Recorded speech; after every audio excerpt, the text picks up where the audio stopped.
ድረስ ያደረገው ጉዞ የአዳም ፍለጋ ነው። የአዳምና የልጆቹ ፍለጋ ነው።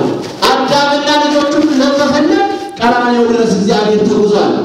ስጋ የለበሰው ለዚህ ጉዳይ ነው። ስጋ ለብሶ አዳም ከገፋበት ለማግኘት እግዚአብሔር ስጋ ለብሶ ምንድን ያደረገው? በፍለጋ ጉዞ በሉቃስ 10:19 ላይ የጠፋውን ለመፈለግ ይላል። የጠፋውን ለመፈለግ የት ነው የቆመው? ቀራንዮ ላይ ነው የቆመው። ከተወለደ በኋላ ቀራንዮ ቆመ። በቀራንዮ ላይ ቆሞ ታስሮ ወደ ጥልቅ ባህር የተወረወረውን ማንን ጠራው? አዳምን ጠራው። ለገዳዮቹ ለአሳሪዎቹ ግፍ ለሚፈጽሙበት ደግሞ በመስቀል ላይ ሆኖ ምንድን ያለው? ይቅር በላቸው የሚያደርጉትን አያውቁምና ይቅር በላቸው። አዳምን ደግሞ ናውጣ አስቡ። ብዙ ታምር ነው የተደረገው በመወለዱ። ናውጣ ነው። እዚህ ጋር ያሉትን በዳዮቹን ደግሞ ይቅር በላቸው። እንደገና ደግሞ ሰይጣንን ከስልጣኑ ለመሻር ከስልጣኑ ለማውረድ ተወልዷልና በሁለተኛ ያዕቆብ 2:14 ላይ እንደተገለጸው የዚህን ዓለም ገዥ የነበረውን ሰይጣንን ለመጣል ነውና በዛው በመስቀል ላይ ሆኖ እሱን ደግሞ በሳሳኘት እስር አደረገና በዚያው የታሰሩ አዳምን ከልጆቹ ፈቶ በሰላም ውጡ በሰላም ግቡ ብሎ ይሄንን ስራ ለመስራት እግዚአብሔር ሰው ሆነ። ሊታረቀን ሰው ሆነ። ይቅር ሊለን ሰው ሆነ። ለመሆኑ እኛ ታርቀናል? እግዚአብሔር ያደረገልን ውለታ ተገንዝበናል? እግዚአብሔር ከየትኛው መከራ እንዳወጣን አውቀናል? እግዚአብሔር እንዴት አድርጎ እንደታረቀን እንዴት አድርጎ ፍለጋ እንደመጣ አውቀናል?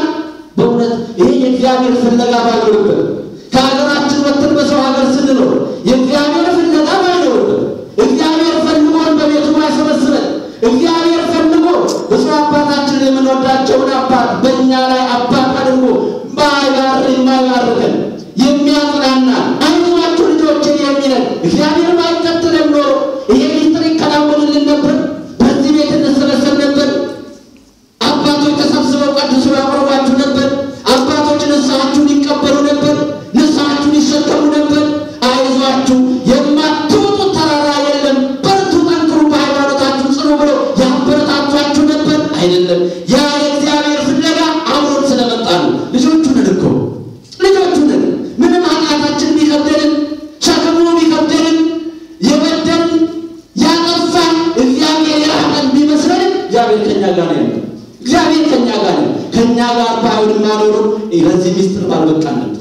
ለዚህ ጉባኤ ባልበቃን ነበር። ይሄ ጉባኤ ይሄ መንፈሳዊ ማዕድ ባልተዘጋጀ ባልተከናወነ እኛም የጉባኤው የማዕዱ ተካፋዮች ባልሆን ነበር። እግዚአብሔር ግን ፍለጋው ከኛ ጋር ነው ያለው ወገኖች። ከሀገራችን ስንወጣ እግዚአብሔር አብሮ ወጥቷል። ሀገራችን ያላየነው ታሪክ እዚህ ሀገር እያየን ነው። ሀገራችን ያላገኘነውን አገልግሎት እዚህ ሀገር እያገኘን ነው። ብፁዕ አባታችን ምን አሉ እንደመጡ ባለፈው? እናንተ አባቶች እንደው እንዳታሳፍሩ፣ በርቱ፣ ልጆቼ ትትና ይወዳሉ፣ ልጆቼ ፍቅር ናቸው፣ ልጆቼ ሰላም ናቸው። እንዲሁ ቢከፋችሁ እንኳን እንዲሁ ያኮረፈ ፊታችሁ ለልጆቼ እንዳታሳዩ። ይሄን ነው የሚጨነቁላችሁ። እውነቴን ነው የምላችሁ። እቺ ዓለም የእናንተ ገዳማችሁ ነች። መንኑባት።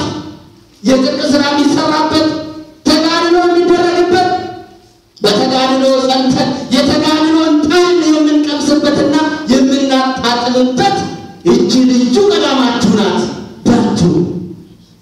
የመጋደያው ቦታ ይኸው፣ መጽሐፍ ቅዱሱም ይኸው፣ መስቀሉም ይኸው፣ የአባቶችም አርማ ይኸው፣ የእናንተን ድርሻ ይኸው፣ የኔን ድርሻ ይኸው ብለው ብዙ አባታችን መመሪያ ሲሰጡ እንባችን ነው የመጣው። በእውነት እግዚአብሔር በሚያውቅ እውነት ነው።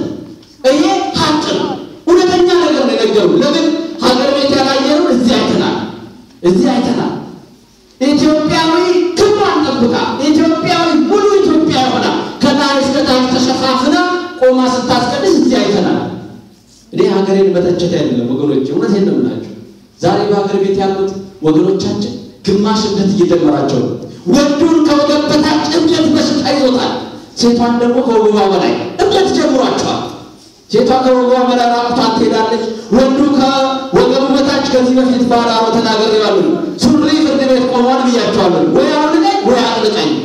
ከወጣቱ ጋር ግብ በጣም ወዴት ነው የምላችሁ። አያስቅም፣ ያስነውራል።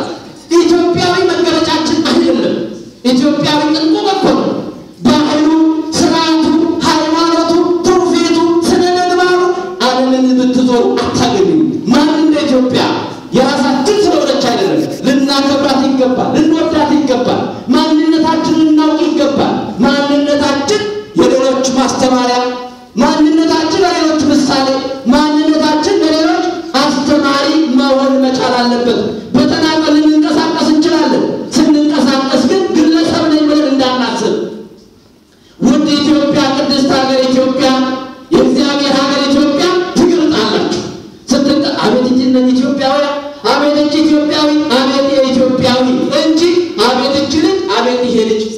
ማንም አይደለም።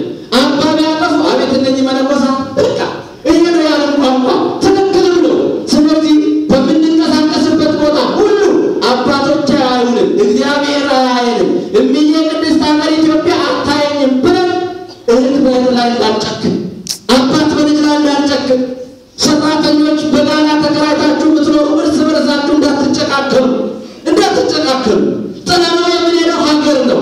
ለምን በጎ ስራችን፣ መንፈሳዊ ስራችን፣ መንፈሳዊ ተጋድሏችን ተከትሎ ነው የሚገባው። ያ ነው። ሌላ ምንም ስራ አይደለም እኮ እኛ ለአገልግሎት ነው የተፈጠርነው። ለሌላ ለምንም ዓላማ አልተፈጠርንም። መቼም እግዚአብሔር አዳምን ተጣምቶት ወደ ምድር ውረድ ሲለው ቃል ገብቶለት ነበር። ተሴሰይ በአፈ ገጽከ በላም ብላ ብሎ ቃል ገብቶ ያ ቃል ኪዳን እኮ ነው የሚያካትተው እንጂ 24 ሰዓት ነው ቅዱስ ቅዱስ ቅዱስ እያል እንድናመሰግነው ነበር የተፈጠረ። ለዛ ነበር ለአገልግሎት ነው የተፈጠረው። ለአዳም የተገባው ቃል ኪዳን ጨረር ብላ ተብሏልና ሁላችንም እንዳቅማችን ጨረር እንበላለን፣ እንዳቅማችን እንጨረጨራለን፣ እንዳቅማችን እንወጣለን እንወርዳለን። ሰርቶ መብላት ደግሞ ኃጢአት አይደለም። ለአዳም የተገባለት ቃል ኪዳን ነው። በስራችን ውስጥ ግን የስራው ባለቤት የዛሬ የተወለደው ልደቱን የምናከብርለት የድንግል ልጅ ኢየሱስ ክርስቶስ ሕፃኑ ኢየሱስ ክርስቶስ አማኑኤል መድኃኒዓለም ሕፃኑ ኢየሱስ ክርስቶስ እንዲሆን ይገባል። የስራው ባለቤት እሱ ይሁን፣ የዕቅዳችን ባለቤት እሱ ይሁን። እኔ ይሄን አስቤያለሁ። ለልጅ ያለ መልእክት ምንድን ነው? ዓላማዬ፣ ዕቅዴ፣ ስህተት፣ ትክክል፣ እውነት፣ ውሸት ፈጣሪ ምረጥልኝ፣ እግዚአብሔር ይምረጥልኝ፣ እግዚአብሔር ይምራ። እውነቴን ነው የምላቸው። ብዙዎቻችን ባለማወቃችን ሀገር ቤት አሁን ይሄን ስንት ጡረተኞች አሉ። እኔም እዛ እያለሁ እንሰማ ነበር። በዚህ በተለያየ ሀገር የሊባኖስን አላውቅም፣ ምናልባት ሌላ ቦታ የተሻለ ነገር የሚያገኙት ቦታ እየደወሉ ሰርቶ መብላት ሲችል ምንም ችግር ሳይደርስባቸው አይ መኪና ሹፌር የሆነው መኪና የተጋይቶብኝ መኪናዬን ሰው በመኪና ሰውጭቼ ሰው ወድቆብኝ ሰው እንዲሆነብኝ ሳይወድቆ ልቄ ገጠር ያለው ደግሞ በሬው ላይ እንስሳቱ ልጆቹ ላይ የሚያማር ስንቱ አለ። በሬው ሞተ፣ ገደል ገብቶ ሞተ፣ እከሌ እንዲሆነ ገንዘብ ላኩ ገንዘብ አምጡ ለማለት የተለያየ ነገሮችን ያሟርታል።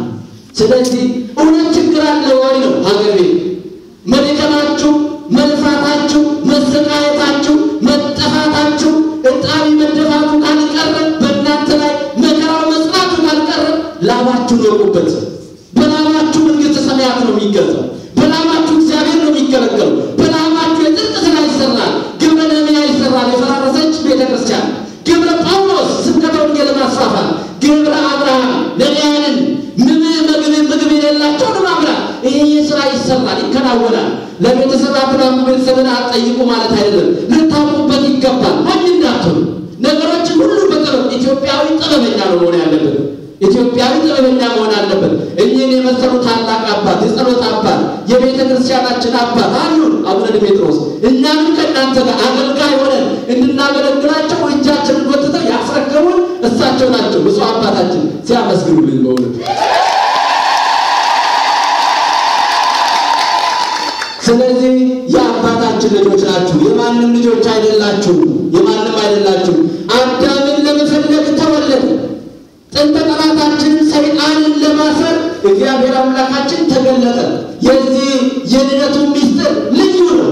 ክርስቶስ ሲወለድ የሚገርማችሁ ነገር ቤተ እስራኤል ምድረ ፍልስጤም ተከፋፍላ ነበር ነው የሚለው። ምድረ ፍልስጤም የፍልስጤም ምድር በአንድነት ነበር የሚጠሩት። ያለ ክርስቶስ ሲወለድ ለሶስት ቦታ ተከፋፍለው ነበር። ሰዱቃውያን፣ ፈሪሳውያን፣ እሴይ የሚባሉ እሴይ ከፈሪሳውያን የወጣ ነው። ሰዱቃውያን የሚባሉት የክርስቶስን መውረዱንም መወለዱንም የማያምኑ እጅግ ሀብታሞች የነበሩ ከሙሴ ከነቢያት የሙሴን አምስቱን የሙሴን መጽሐፍት ብቻ የሚቀበሉ ለባህላቸው ለሃይማኖታቸው ግድ የለሽ የሆኑ በሰዓቱ ምድረ ፍልስጤም በቀኝ ግዛት ትገዛ የነበረው በሮም ነበር።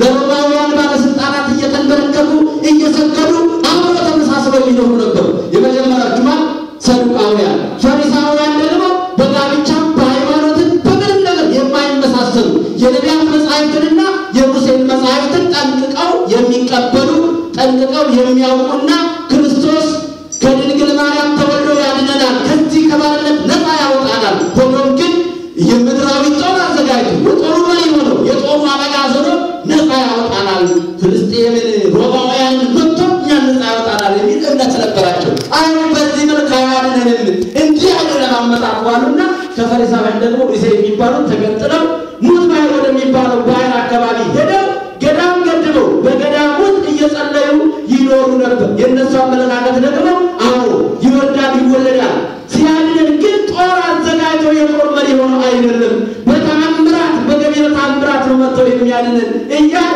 ሶስት የተከፋፈለ ቡድን ለሶስት ሀሳብ የተከፋፈለ ህዝብ ነበር። ክርስቶስ ሲወለድ ማን ይቀበለው? ሁሉም ጨከኑበት። ማን ፊቱን ወደ እሱ ያዙ።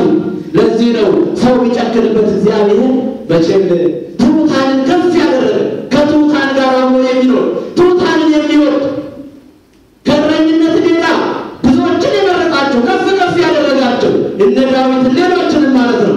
ትሑታንን ዝቅ ከፍ የሚያደርግ አምላክ ነውና በእንስሳቱ ላይ አድሮ መንፈስ ቅዱስ በእንስሳቱ ላይ አድሮ አምላካቸውን ጠያቂ ያደረጋቸው።